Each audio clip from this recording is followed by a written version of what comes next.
Mä otan tässä nyt ihan video tästä setupista, kun tää on muuten vähän vaikea selittää sinne lähitukeen, että mitä kaikkea tässä on vielä tässä vehkeessä. Mulla on siis 2 ulkoista näyttöä.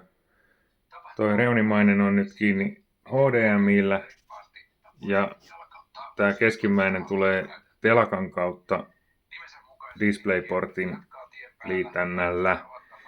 Ja nyt tässä on tämmönen ilmiö, että tää kone on ollut siis niin kuin nukkumassa. Ja kun tää on ollut nukkumassa, niin nukkumisen jälkeen tää keskimmäinen näyttö ei oikein niin kuin tykkää herätä. Ja mulla menee aina niin kuin aamulla vitusti aikaa siihen ihmetellessä, että mikä tässä nyt on. Mä otan nyt liittimen irti täältä, lyön sen kiinni, niin se luultavasti herää hetkeksi. Tossa on toi telakka, siihen syttyy valo ja näppäimistöön syttyy valo.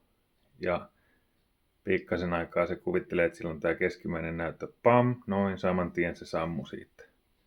Ja se vaan ei tuu sieltä näkyviin. Ja se on nyt sitten ihan sama, mitä mä teen tässä telakalla.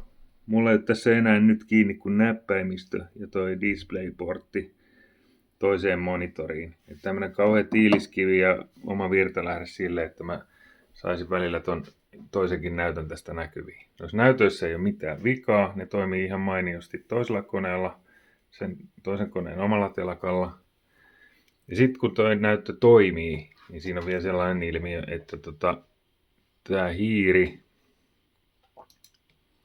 niin tää, jos mä en tiedä kuinka hyvin se näkyy, mutta mä nyt pyöritän tätä tasaisesti, niin tää tulee tällainen niin kuin lakaamalla perässä.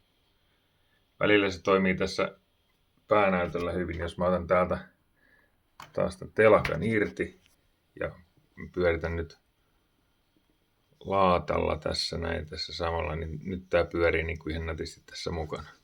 Jos mä menen tuonne toiselle näytölle, mikä tuo reunassa on, niin nyt sielläkin pyörii mukana. Eli mulla on nyt semmonen ajatus, että olisiko se ongelma nyt sitten kuitenkin itsestään tää porttitoistin, että tää on niin kuin yksinkertaisesti niin kuin paskana.